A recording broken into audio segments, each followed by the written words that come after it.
Buddhist Stories, The Story of Magha, Part 3 of 10 on Between Master and Disciples, given in English on September 12, 2015, in France.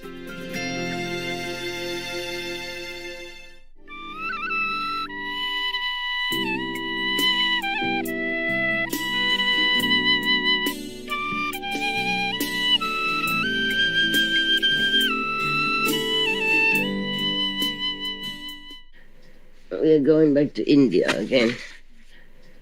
The prince then thought to himself, after being pushed around like that, he was thinking to himself, all these men appear to be pleased. When they took his place, of course, no? After he cleaned it already and make it comfortable, they came and just took it. Of course they're pleased. Since this work of mine conduces to the happiness of men, it must be a meritorious work. He was proud of himself. I wasn't proud on that train. I was thinking, my God, where are they pushing me? Okay. Did not have time to be proud and thinking. Okay. So on the following day, he took a spade and clear a big empty space as big as a threshing floor, probably a football field, something like that, okay? A threshing floor is a place where they clear very big so that people can thresh their cereals, yeah? And then it will spill all over, and different places, different people came in different area to thresh their cereal, yeah? Rice and stuff like that. So it's probably a very big one. Whereupon all the men came and stood there. Yeah. And then in cold weather, he even built a fire to warm them so that the place became a favorite resort to all. Then he thought to himself again, it behooves me to take upon myself the task of making the road smooth and even. So early in the morning, he started out to make the road smooth and even, cutting down and removing all the branches of trees that needed to be removed. Thus he did spend his time. I wonder, why is he a prince? Doesn't he have any, assistant or horse to carry out work for him? Probably in the old time, huh? Old time prince, huh? Yeah. In Africa, I met some princes. They don't look like princes. They're working like you and I. And some princes, stamped from Africa, different tribes. Yeah. And I met the king, one of the kings. He just lived in one of the normal huts. He had 7 wives. Nevertheless, they're all very coordinated, harmonious. Together, the wives. Well, at least when I was there, in front of me. Behind, I don't know. Okay, I cannot tell you. Another man saw him and said to him, Master, what are you doing? So he replied to the questioner, Master, I am treading the path that leads to heaven. So the other guy said, okay, I want to be your companion. Because they translate a little difficult, so I make it simple. Be my companion, master. They call each other master, politely. Yeah. Maybe sir nowadays. Call each other sir. Be my companion, master. Heaven is a pleasant place for many. He was thinking that making meritorious deeds, he will go to heaven. That's why he say he's walking the path toward heaven. Yeah. Seeing the two, a third man asked the same question, received the same answer, and joined them the same way, and then a fourth, then a fifth, until finally there were 33. Now we know why. Yeah. All these men worked together with spades and axes and made the road smooth and even for a distance of 1 and 2 leagues. I don't know how, maybe 2 miles or something. 2 leagues, how much is that in top? Is there such a thing at this time? No. Old time, huh? Okay. Just say 1 or 2 thousand miles. The village headman saw them and thought to himself, these men are all following the wrong occupation. Yeah, he worried about tax, tax paying, If they keep digging like that, they don't pay tax, no? Right? If they would only fetch fish and flesh from the forest, or indulge in strong drink, or do something else of the sort, I should make something by it. Yeah, I knew it. You see what I mean? Meaning these men are useless, paying no tax. So he sent for them and asked them, what is it that you are doing? We are treading the path to heaven, master.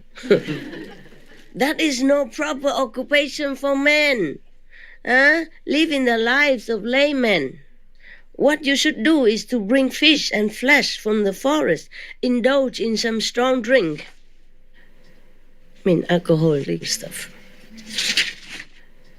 And enjoy a generally good time. But they refused to follow his suggestion, and the more he urged them, the more firmly they refused to do as he suggested.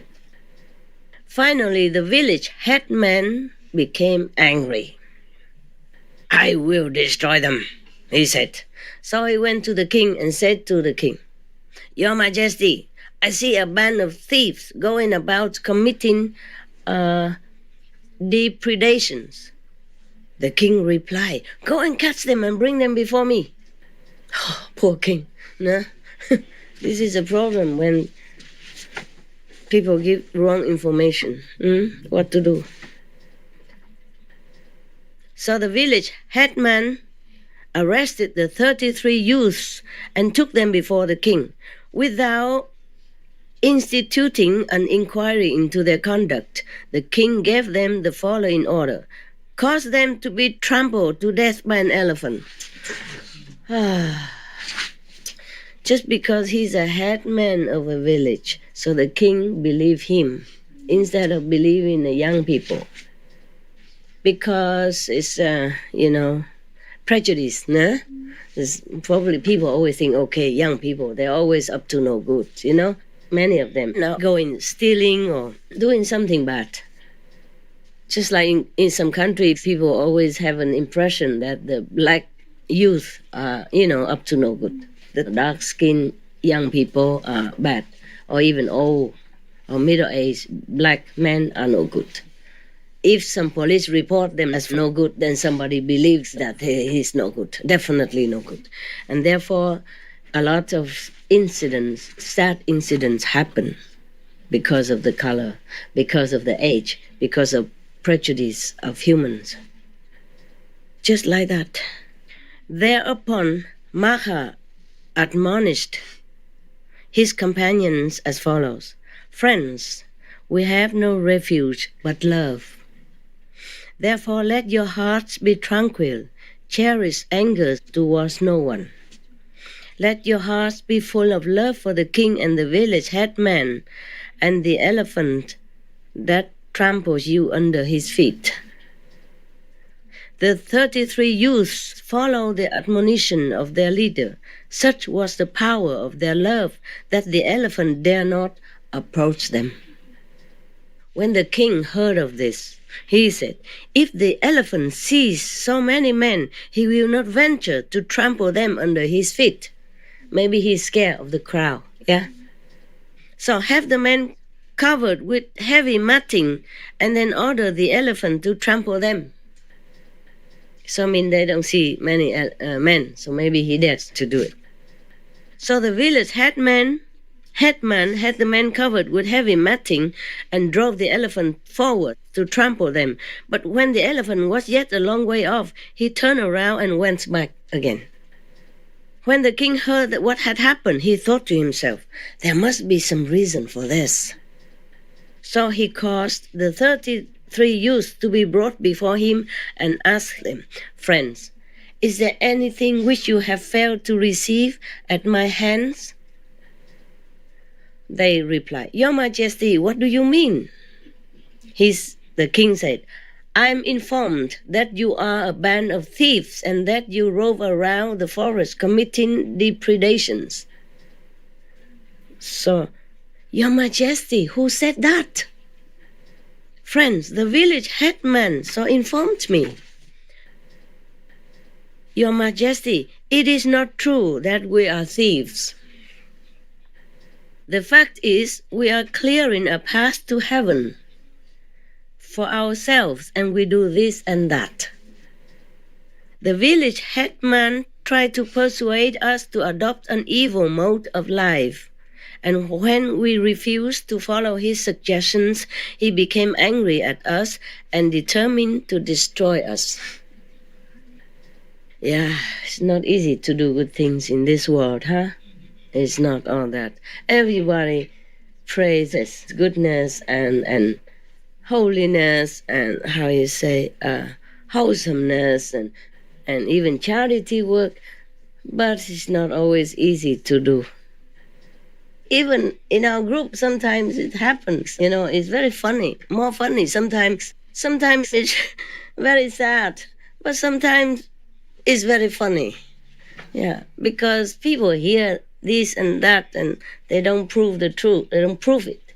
Yeah, and they don't check they don't fact check, and they just believe it. And that's a problem. And it's so funny, It's American newspaper.